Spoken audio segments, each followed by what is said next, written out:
Di dalam Kolose pasal 1 yang sudah saya jelaskan waktu lalu, di Kolose pasal 1 ayat 15 sampai 23. Ini yang kita sudah pernah renungkan di kebaktian minggu pagi. Saya hanya akan menyampaikan beberapa karena sudah kepanjangan dengan kesaksian. Nanti jadi malam pulang. Kolose pasal 1 ayat 15 sampai 23 tentang keutamaan Kristus. Kita tahu bahwa Yesus itu adalah gambar Allah. Ia adalah gambar Allah yang tidak kelihatan. Allah yang tidak kelihatan itu kelihatan di dalam Yesus. Jadi nggak ada orang tahu tentang Allah. Tetapi dia adalah gambar Allah. Kita sudah pernah belajar tentang beda antara manusia diciptakan menurut gambar Allah, sementara Yesus sendiri adalah gambar Allah. Jadi kalau mau lihat Allah, lihat Yesus. Gitu. Dia yang sulung, yang dimaksud dengan sulung di sini bukan anak paling tua. Tetapi yang dimaksud dengan sulung adalah yang paling depan. Jadi bahasanya begini. Kalau sulung kan kita urutan 1 2 3 4. Yang di sini bukan. Yang di sini dimaksud dengan sulung adalah dia yang paling depan. Dari semuanya dia yang paling di depan. Jadi sulung itu lebih utama dari yang diciptakan. Yang diciptakan ini bukan yang diciptakan waktu Allah menjadikan langit dan bumi, tetapi ketika diciptakan menjadi baru. Karena di dalam dia segala sesuatu diciptakan. Jadi ini tidak ada yang ada di dunia ini yang bukan ciptaan Tuhan. Bukan ciptaan Tuhan Yesus. Dia menciptakan yang ada di sorga, yang ada di bumi, yang kelihatan dan yang tidak kelihatan. Yang kelihatan dan tidak kelihatan, yang duduk di singgasana atau tahta, yang di singgasana maupun di kerajaan. Di singgasana maksudnya di kursi raja, dan di kerajaan, di kekuasaannya itu pemerintah, penguasa, segala sesuatu diciptakan oleh dia dan untuk dia. Jadi ketika Yesus menciptakan segala sesuatu, Allah menciptakan segala sesuatu, itu untuk dia. Sehingga tadi kalau saya cerita tadi tentang itu, kesaksian saya tadi itu, kalau Tuhan menciptakan baru, orang itu menjadi baru, maka orang itu adalah milik Tuhan. Ketika kita diciptakan menjadi baru, menjadi milik Tuhan, maka kita adalah milik Tuhan. Apa yang harus terjadi pada orang yang adalah milik Tuhan? Harus diurus oleh orang yang dipakai Tuhan untuk mengurus semua yang diciptakan oleh Tuhan itu. Sama dengan ketika Tuhan ciptakan Taman Eden, lalu dia bilang ke Adam dan Hawa, jaga dan peliharalah taman ini. Itu yang Tuhan maksudkan sebenarnya. Paulus maksudkan dalam Kolose ini ketika dia bilang kepada jemaat Kolose, saya tidak kenal kamu. Kamu mungkin belum terlalu mengenal saya. Saya kenal kamu mungkin belum terlalu mengenal saya, tetapi saya kenal kamu. Karena saya adalah rasul untuk mengurus kamu.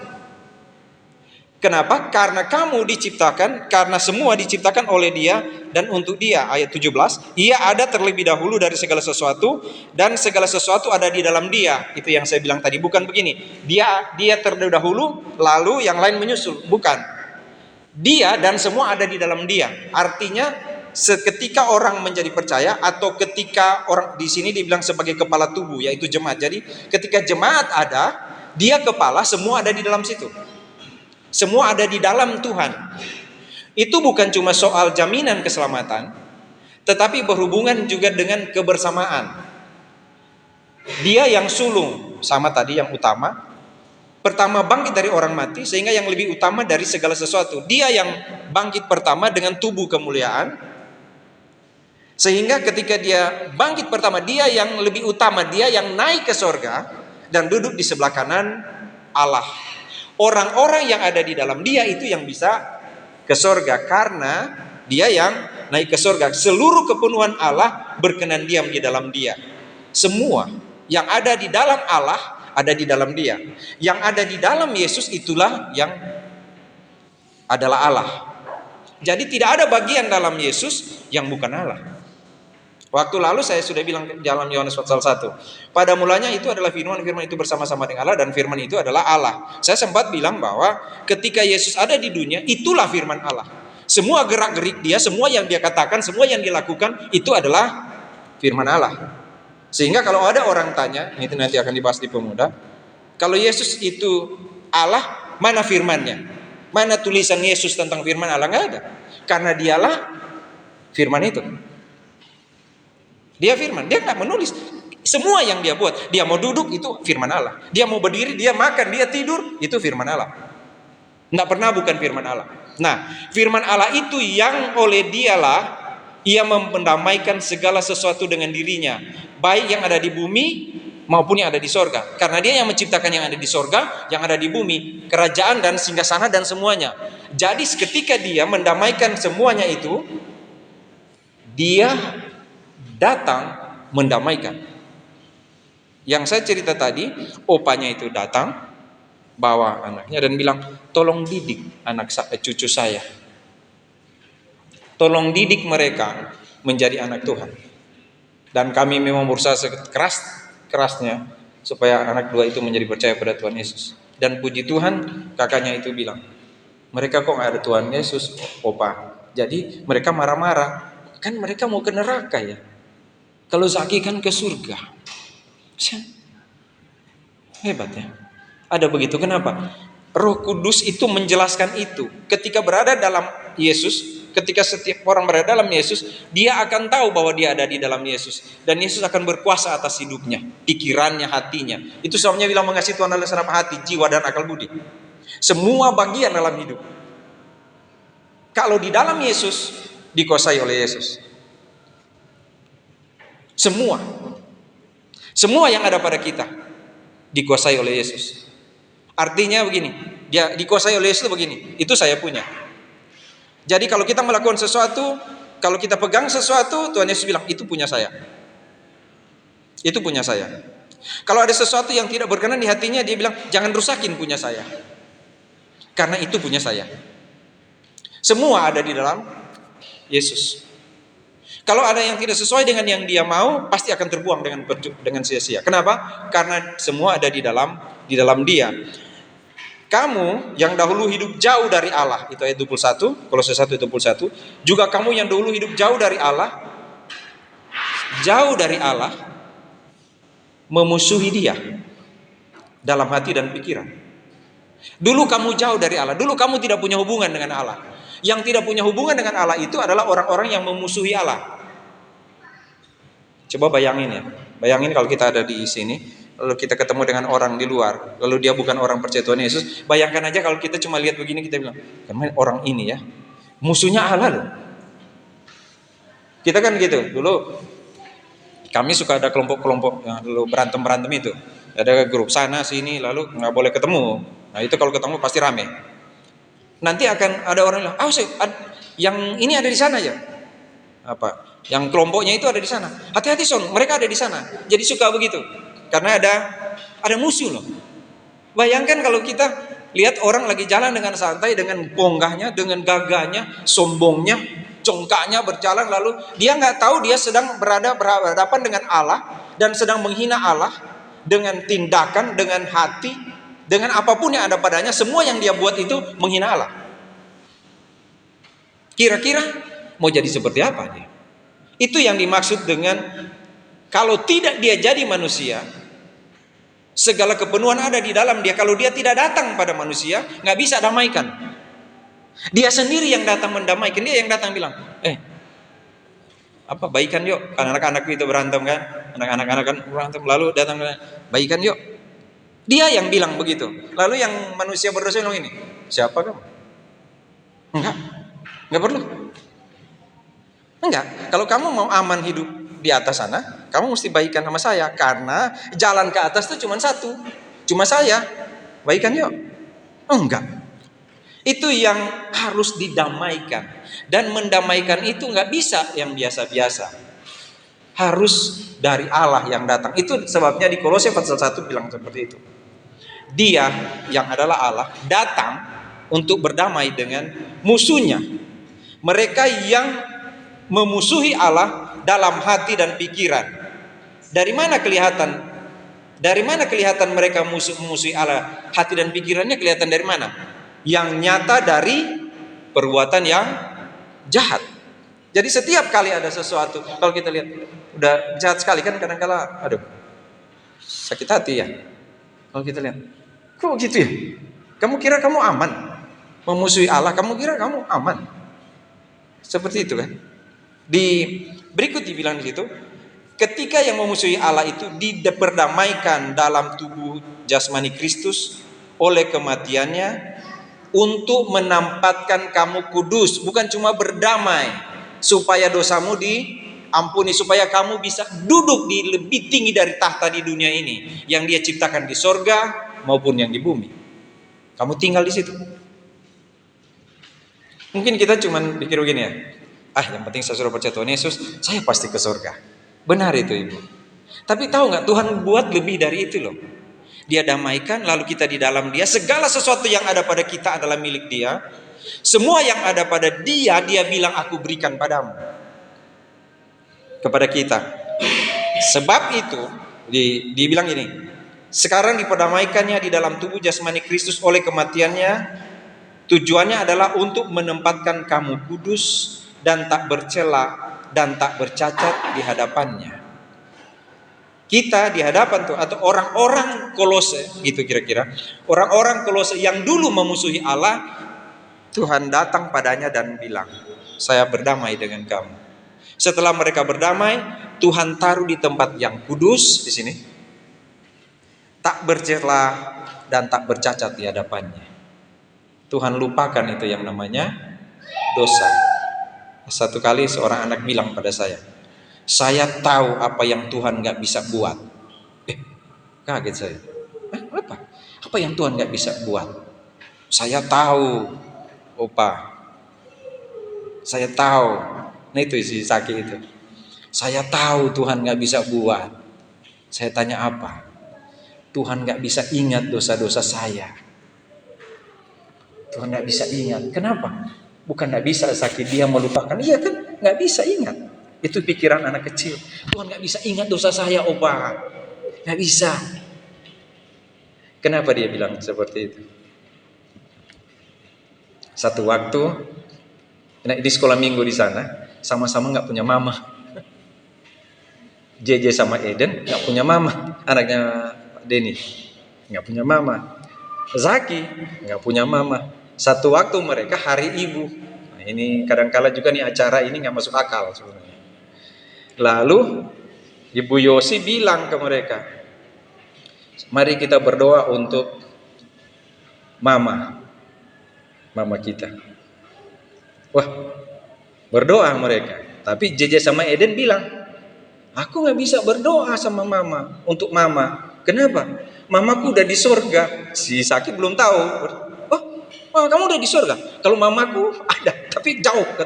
Terus si Eden sama JJ bilang, makanya kamu berdoa untuk mama. Oke, dia berdoa. Lalu dia berdoa, memberkati Tuhan mama, supaya mama dapat uang. Nanti kalau dapat duit, nanti akan kirim dan kami akan kumpul sama-sama lagi dengan mama gitu.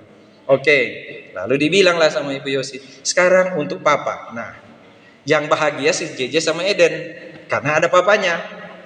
Doa lah mereka, terima kasih Tuhan. Terus dia gak berdoa, dia cuma duduk aja si Zaki.